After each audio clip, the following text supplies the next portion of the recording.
Hello everyone, welcome back to another episode. It's a second part of audio streaming series. If you don't watch my previous video, please do that.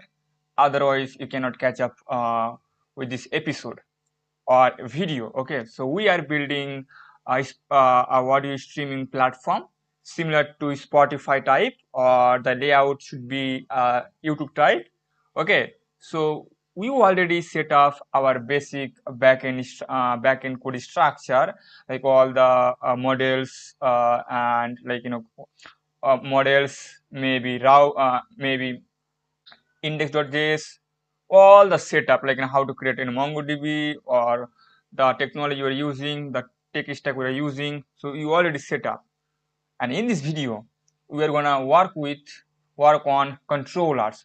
So we are going to finish our backend of all the code structure, right? So let's get into that first controller. So as you guys know, we already create our audio models, comment models, and user models. Okay, so first off, we are going to work with the user controllers, right? So I already create my code because I don't want to waste your time by typing. Okay, because uh, by typing it takes a lot of time. So rather than I can explain to you all the code line by line, right? Because nowadays you can get any codes from all the AI tools. But the thing is, you should know how that code is working and how that code is linked with front end, right? So we are building a MERN Stack project. So I'm gonna explain to you all the code line by line and how this block of code link with that front end, or how front end respond with backend. Okay, so first I'm gonna work with, so I name it what.controller. Whatever you can put, just name it. Okay, so for me, I just put what.controller. So inside this file I have five controller, six controller: sign up, login, logout, get, authenticate user, update user, and delete users. Okay, so let me show you again my models. So we want to extract from users, like username, name, email, password, profile image, gender, save audios, like audios. Like, so save and like audios means user can save whatever he or she is watching, listening, or so he can like it and he can save it. Okay, so that is the thing. So we are importing all the models like users and audio, and we create a helper file like to upload and delete from Cloudinary. Okay, so we are using Cloudinary to handle our image, and also we are using Malta, right? So all the things I explained in my previous video, please watch that. I can put link on description, so you can find the series, entire series playlist. So first, let me zoom in. So I think it's clear to you. So this is a sign up controller, right? So this is the function. We export it because we are exporting, so we can use this controller in routers, right? And we are using asynchronous function, like asynchronous. So when you use asynchronous, we have to use await because it takes times. That's why we are using asynchronous, and we pass two parameters, a request and a response. So make sure you ensure this sequence, otherwise, or this order, otherwise it's not gonna work. First request and then response. Okay, so we are extracting user data from a requested body. Whatever user provide from front end, we are extracting in backend because we want to process all the things what you want. So first we are extracting username, name, email, password, gender from request.body, and then we are checking user already exists or not. Maybe you create a user, maybe you have a one account, okay, which, and now you want to create another account with similar maybe email or maybe user ID. But here is a catch. I want to verify if the same user exists. I'm not gonna allow him or allow her to create same account, right? So that's why you can find any platform. You cannot create same account again. You have to create another email, right? So here I verify or validate two things. If so, I use await and then I use users. This users comes from here. So this is a document, okay. So in MongoDB we call collection. So inside collection we have multiple document, okay, and this is the user document, user collection, right? So yeah, so maybe a lot of users out there. Not only one user can create use my platform, maybe 1,000, maybe million, maybe billion. So every account called it's a document inside MongoDB, okay. It's called embedded document, right? So inside my user collection we have document, user document first. So I'm just finding with this method find one. This is a MongoDB method, and we are using two things. If I get email or username, right? So yeah, if the email or username match, then sign on this. So I'm just help of this user ID and this email. I'm just finding the user. If the user exists in my database, I can assign this variable. Okay, and then I'm checking if this true. If this true, run this block of code, or if this not true, I'm using if state. Okay, so if means like if this section is true, then run this block of code. So if the user or email ID exists in my database, that means it's true, this variable true. And if it's true, then run this code. Or if there is no email or username match in my database, then don't run this code, just skip and then run after all the code. Okay, so first if it exists, that means true, then run this block of code. So where I send a message, the success is false, and I respond to the front end, okay, status code 400, which means user already exists or that things happen. So I send a JSON object, okay, and then success false message. Then I use ternary operator. If email is exist, that means I should provide this message, email already registered. Or if email not, which means user, so username already taken, right? So this way this block of code works. And then after that, if this block is not working, that means user not existed, uh, user not existed on my backend, which means I should further proceed another code block. So that means they can send their new object or new data. So and then I just create a salt in order to hash the password, right? Because you can send me a raw password, but in my database I want to hash it. Otherwise, if hacker or anybody hack my database, they can figure out your password. So but using this hash or like bcrypt library, this library can hash your password. So even though I cannot understand your password, if I want to, right? So yeah, so I create first salt. So it's a 10 round salt, because yeah, it's pretty much yeah. So with help of gent salt, it's a method inside bcrypt.js. Okay, then after that I just hashed that password. So this password comes from a requested body, and this salt is this salt. Okay, and using password and salt, I'm just hash the entire your password in this variable. Okay, after that, so when you sign up, you have to send your profile, you have to upload your profile. So this block of code is all about.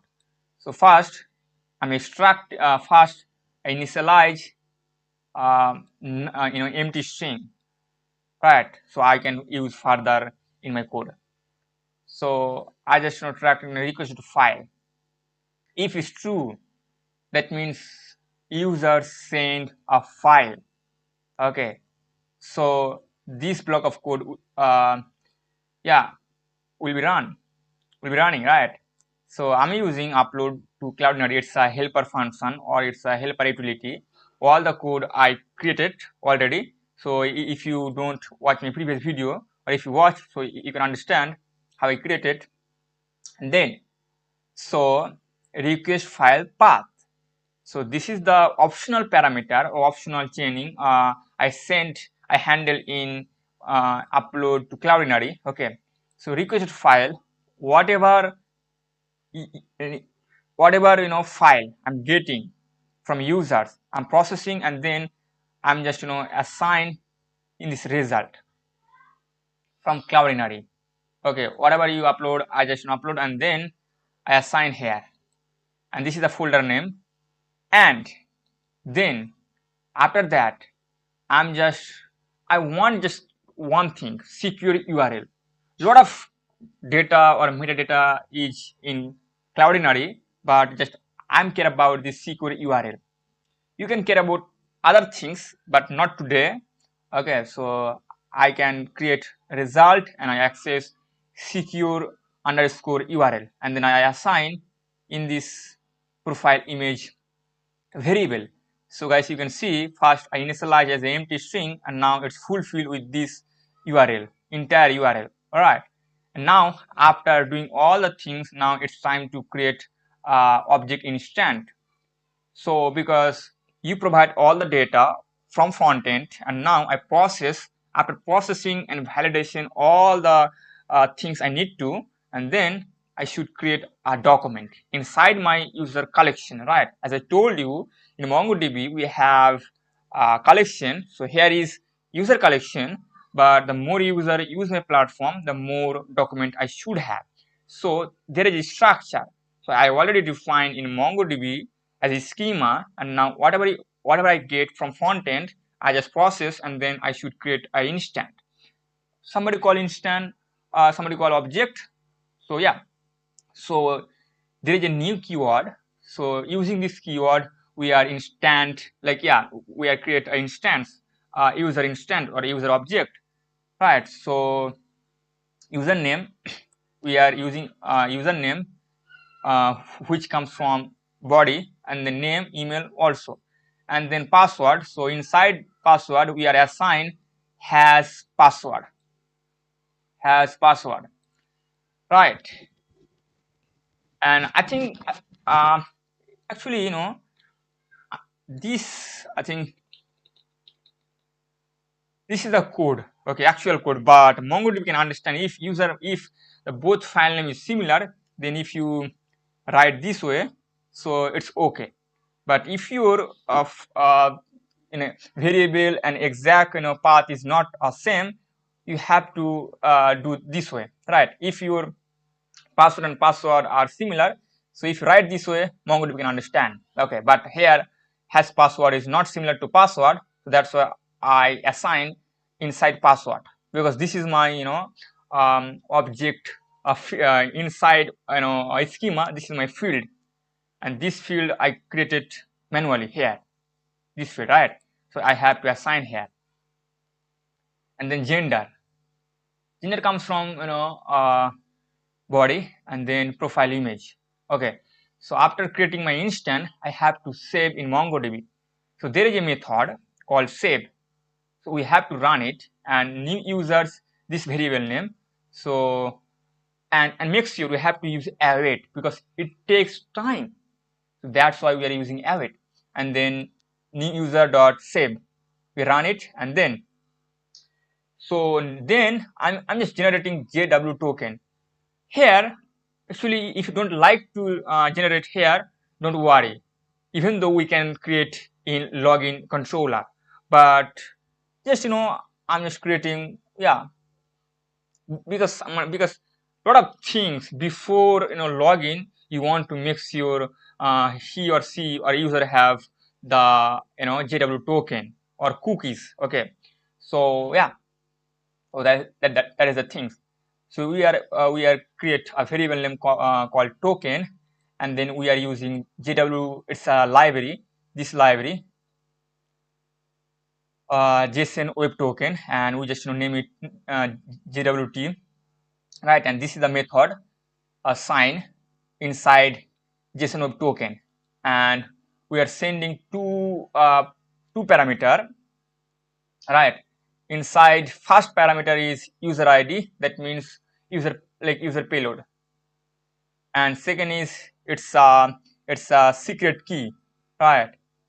And yeah, so first we are assigned new user ID and then we are assigned new user ID into user ID.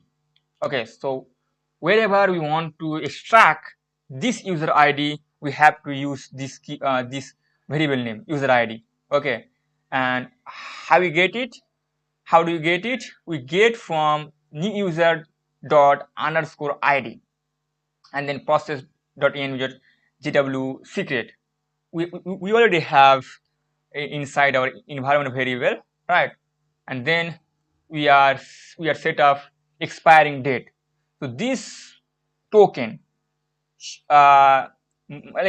should be active within 7 days. After 7 days, it's gonna automatically expire.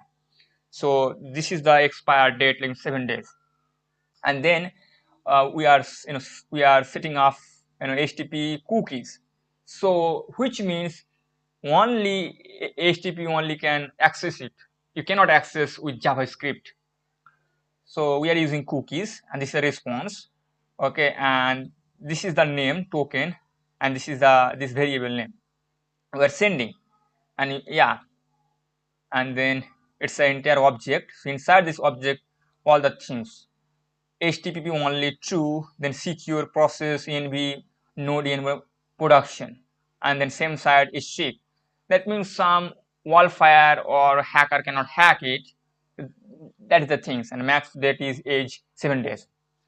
You're sending it, and after that we are responding to the front end with 201 status code, which means that document it is created successfully.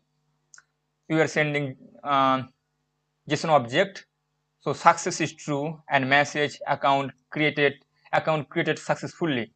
And then we also send a user data, and if you only send users, whatever data inside this user document we can see on front end, but it should be much more, let's say we don't need all the data, right? So that's why here we are sending what type of data should be used on front end. So based on our requirement, we are structured.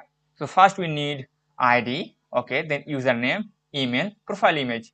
That's it. Inside this controller, we need for data. So we are structured, and even like when we access this user in front end, we can only see this 4 user data.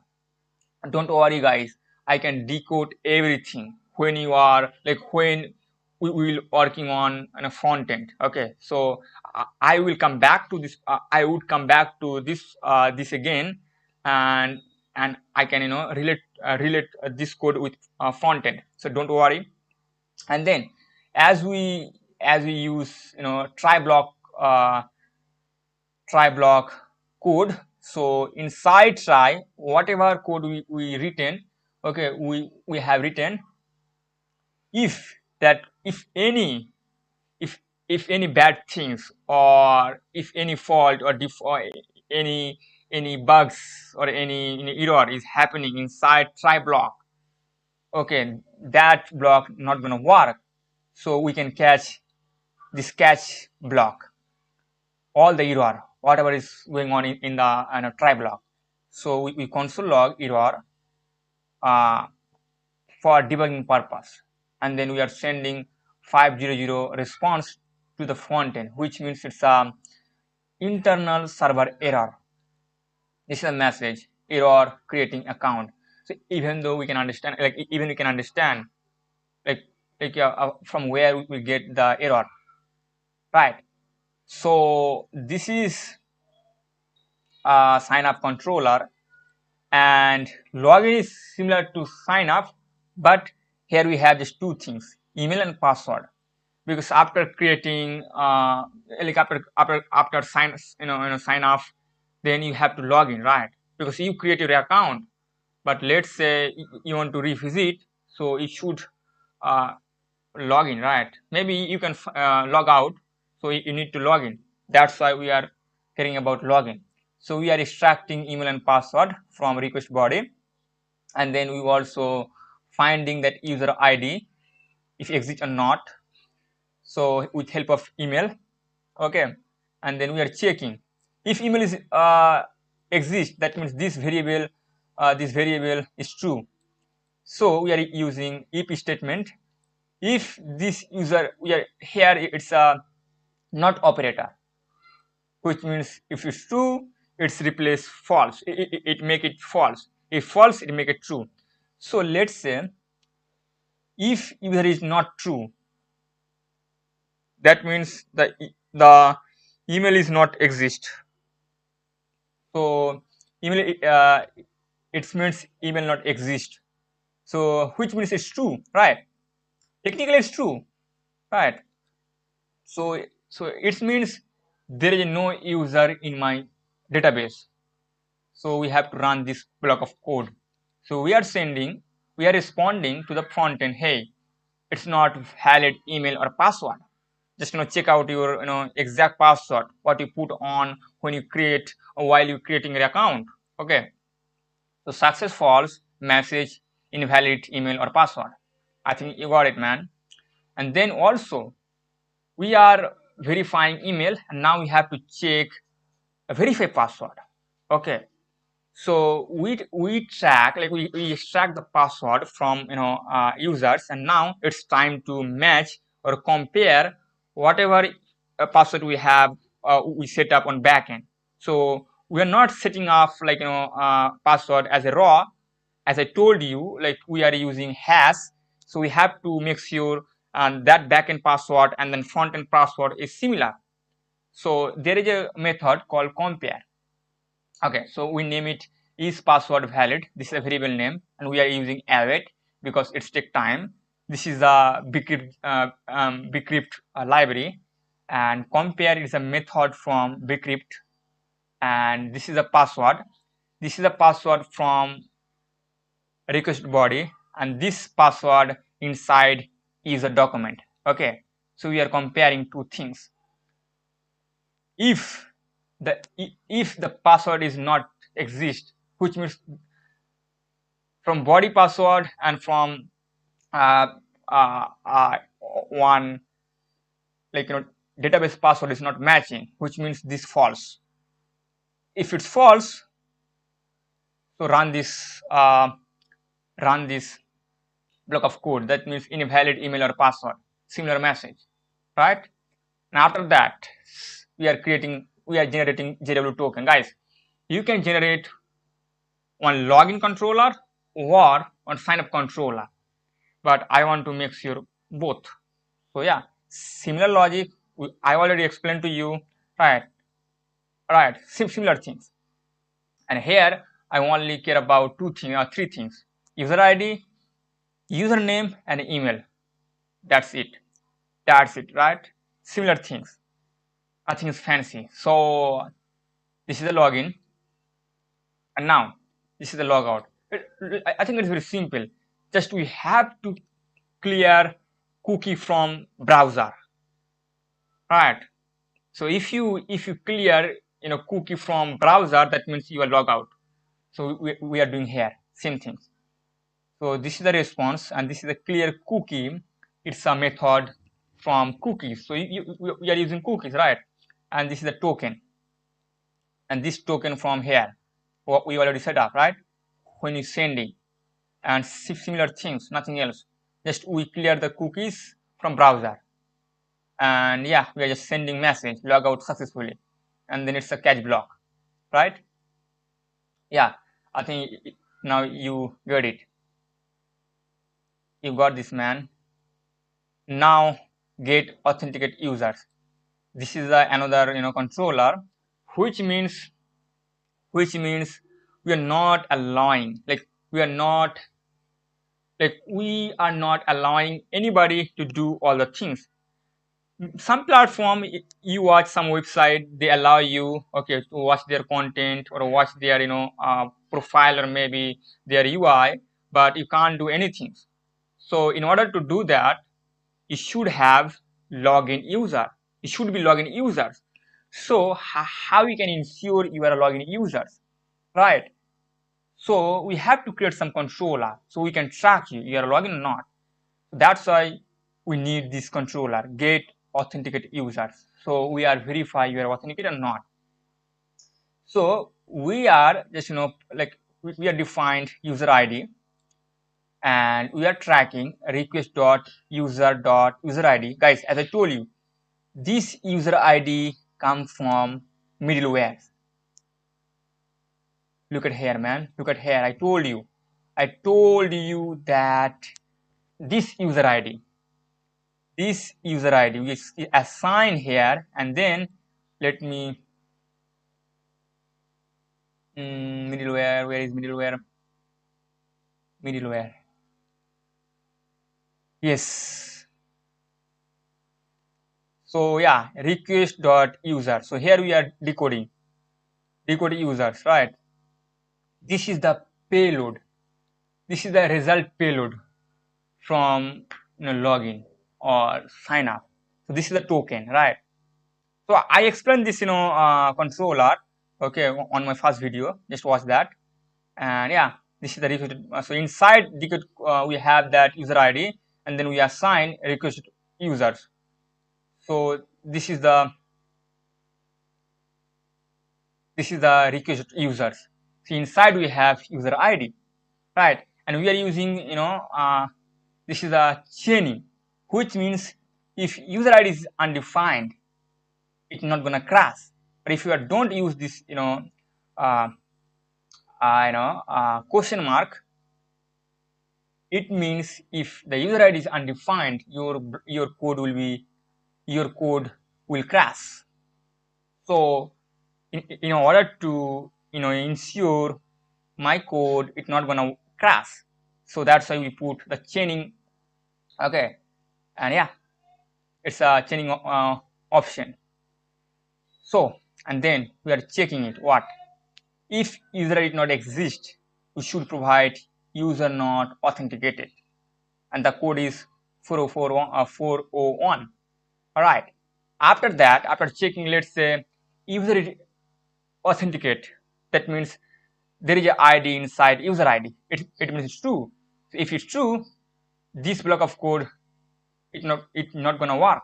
So we can further process our other code. So yeah, we are rich here.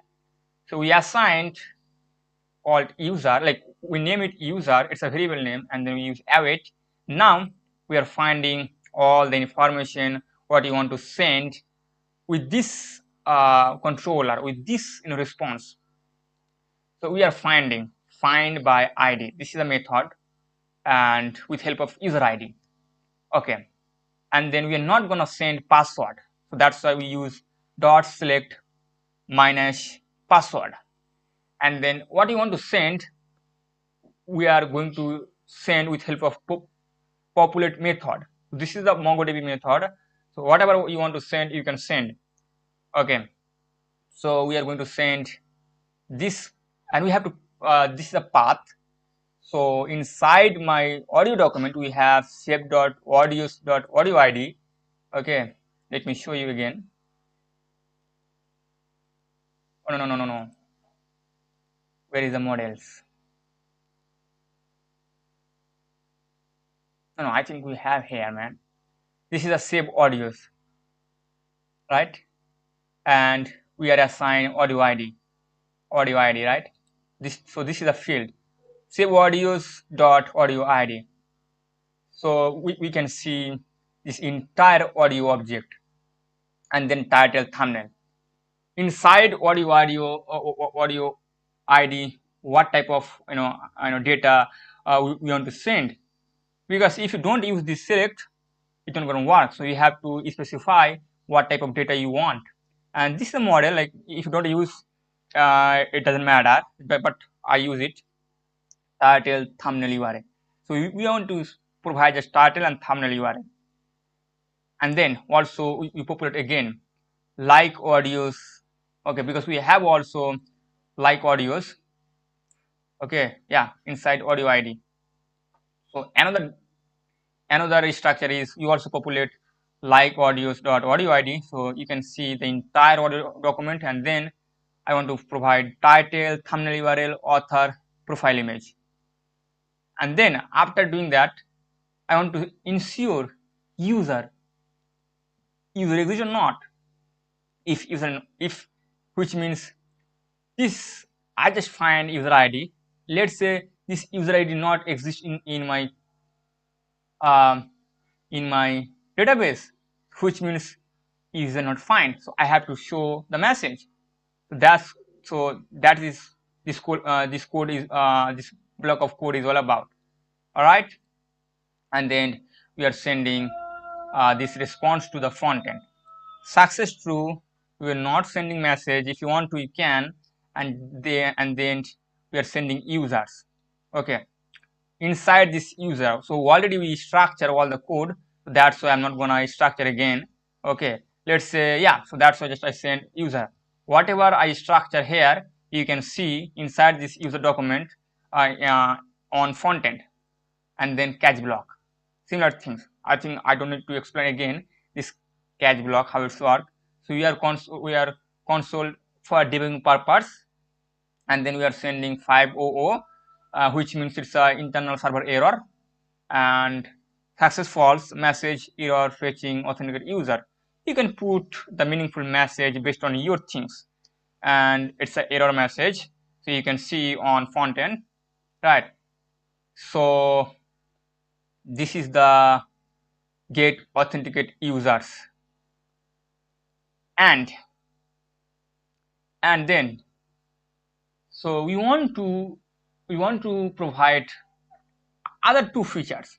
So user can update their user data. Maybe I want to change my name, my password, whatever it is, you can change it. So that is this controller is all about. So I'm just using similar, but I'm using in a destructure way. You can use the way here I'm using, right? The way I'm using here. But if you use this way, so you have to make sure in controller the way you are using here. Okay, so I'm using here this way because of you can learn other ways, right? So that is the thing. So here I'm just destructuring. So when you're destructuring, you don't need to write two things. Here you can see I'm writing double user ID. Here user ID, here user ID. But when you destructure, you don't need to. So request.users, and then this user ID, and then similar request params ID. So if you don't use destructure, so you can use ID, then you have to use params.id. But yeah, destructure is very useful and very clean code. Then after that, we are accessing user ID and ID. Okay, this ID means user ID, and then request.body. So So we are extracting like a user, name, email, password, gender, similar, and then also profile image. So whatever we are getting from front end, we are just extracting, and then we are only allow login user to update their own account. We are not allowing anybody to update other account, right? Like it's obvious, right? So that is the things we are validate here. So this is the not operator, and this is the you know equal assignment. So it's a comparison operator like double equal. So we are care about these things. If this user ID, which means from middleware, and this user ID from params, right? If they are not equal, run this code. Both are not equal, which means this block of code runs. So 403, which means the message is forbidden. Okay, sorry. So success is false, message unauthorized, you can only update your own account. This is the message. You can put a meaningful message based on your requirement. Okay, so let's say the user ID and the user ID equal. This code, this block of code, it's not gonna run. So after all the code, it's gonna run. So then I find a user. So I name it a variable users, and I'm using await because it takes time to find the user, and this is the ID from params. Then I find that user. If that user exists, I assign here, and then if the user is true, this block of code not gonna run, right? Or this user ID not exist, that means run this block of code. So user ID not exist, that means it's true. Okay, run this code. I provide 404 status code, and I send JSON object with success false, user not found. So I think this message you guys see a lot, right, on website. If you are click wrong things, user not found, or document not found, right, or message not found, or asset not found. So you can see 404 message. Okay, after doing that, I assigned a empty object called update data.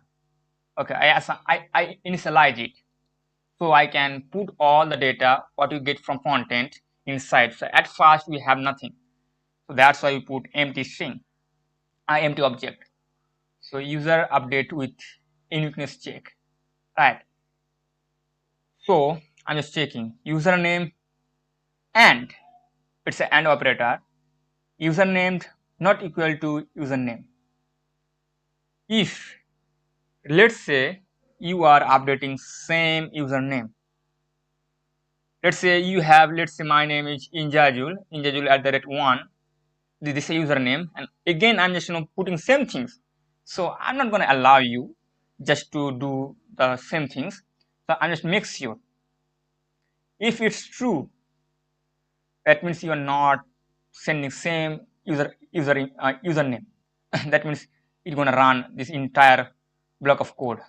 So what I do, I'm just doing here, I assign existing username, it's a variable name, and I use await because it takes time, and I find one. I find means I figure out the username from my user document inside my database. So if I if I find this username, I assign here, and if it's true, if existing username is true, run this block of code. What it is, 400, which means username already taken. You cannot create again. And var existing, if existing user is not exist, that means it's false.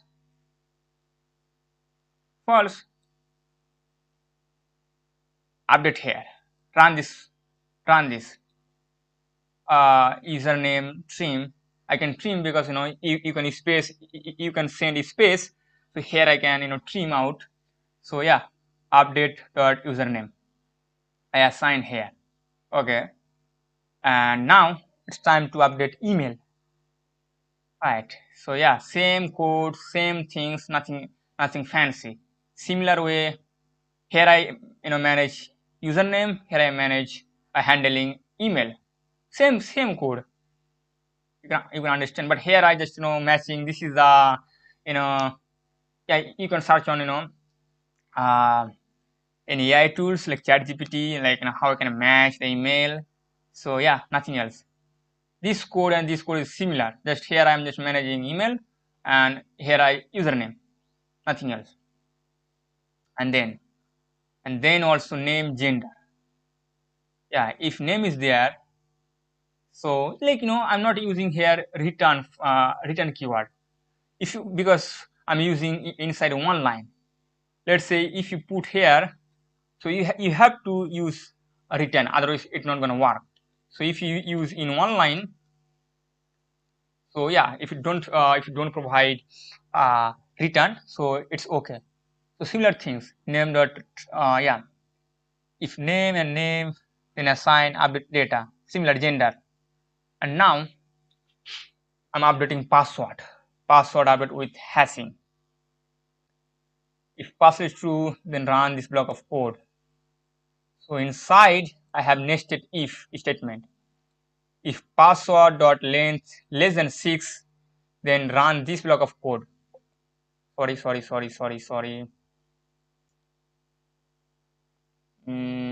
Okay.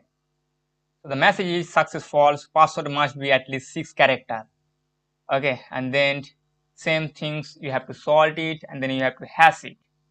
Right, and then you have to update dot password. You are assigning here, and then profile image update. Similar. If profile image is sending from backend front end, then yeah, it's true. Then this block of code runs, and then user dot profile image, which means this is the user document. Okay, so inside user document, I'm just finding profile image. If it exists, then run this block of code. That means the existing profile image, I'm just deleting. So I'm calling delete from Cloudinary, and then user profile, I'm sending an image, and then whatever result I get, I'm just assign inside this result variable. So I'm just providing upload Cloudinary, because because existing one I just deleted, and now the new one I assign here. So I'm just calling upload Cloudinary, and I provide profile image. This is the file I'm getting from a requested file, and it's a 0, and then path, and folder named profile image, and then whatever the result, and I should care about only secure URL, nothing else. So that's why I'm accessing result dot secure underscore URL, and then I assign this update data, and then no field update. So if you don't want to, let's say we have 7 fields, and now we only care about my name, so I can put it, and other field should be same as it is. So yeah, so this block of code handling that things. So it's okay. So let's say object dot keys update data dot length is 0. If it's true, run this block of code, returns no valid fields provided to update. Right, and then I'm just creating update users. So find by ID and update. So this ID from params. Okay, and this is the set method in MongoDB. So I can set this entire update, and the new, it's a true, and I'm not sending password save audio, like audio.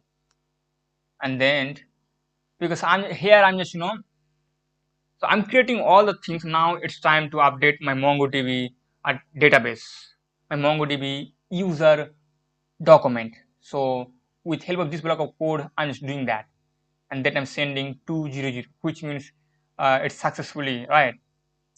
And then the data I'm care about should be sent this way, because as I told you before, inside user document we have multiple data, metadata, but only we care about this data, so that it should be easy to access in front end. So inside this user document we care about ID, okay, username, name, email, profile image, gender. That's it. That's how you structure here. And this is the catch block, nothing fancy, right? So yeah, so guys, this is the uh, this is update user controller, and now it's time to work with delete users, because not only you can update your users, like your data, you can also update, you can, if you want to delete your account you can, because every platform allow us, if you using like if you are like if you use any platform, so we can delete our, let's say now it's not need anymore, so we can delete our account. So yeah, similar things. I think guys you understand these two things. We are extracting user ID from middleware, so request user ID and similar ID from params, and also we are only allow the login users who can delete their own account. So similar logic I explained to you already. Now also I'm finding same things. This code, this block of code I already explained inside update users, and now it's time to delete profile image. Okay, so also this block of code I have already handled in update users. Okay, so similar things. So user profile image. So if the profile image exists in document, then delete here by calling delete from Cloudinary. And then after doing that, I want to delete all the user document in audio and their files, right? So you know what I'm like what here I'm doing, like what I'm doing here, let's say user can upload a lot of content. Okay, so let's say if I'm no more exist in the platform, so I have to delete all the document, audio document, or whatever it is associate with this users user who want to delete himself, right? So let's say my name is Injajul. I have a document in Jajul, and I upload 10 videos or 10 audios, and let's say I want to delete my account. So let's say I delete my account, but my audio exists on the platform. So guys, like it's very weird, right? Right, like there is no author, but you can see the video. It's not gonna happen. So that's why we have to make sure we have to handle all the edge case, right? So yeah. So this is a variable name, user audios. Okay, then we find author ID, right? Author ID, and then we are running a loop, for loop, audio of user audios. So we are running if audio thumbnail is exist inside audio document, then delete thumbnail. So we are calling delete from Cloudinary, and then audio thumbnail we are deleting. And if audio.url exists, delete audio.url, and then we delete the audio document associated with that user. Say await audio.delete many user ID, right? And then we also want to remove the users who already save and like other document. right? Because let's say I'm watching a video, so I can, let's say I'm watching your, audio. So let's say I like your audio, so I can save it, or I can like it. So based on my logic, so I can see in my profile all the things. Okay. So but let's say I want to delete, so I should make sure associate all the save or like from that document should be deleted. So yeah, that is the things I'm doing here. So I use await and I want to update many, right? So this is a file save.audio.audio id, and I'm just use in MongoDB operator, like it's a MongoDB operator. So user id.map, I want to map, and then I want to match, and then yeah, this is a first parameter, and then second pool, which means I want to remove all the user audios inside save IDs, right?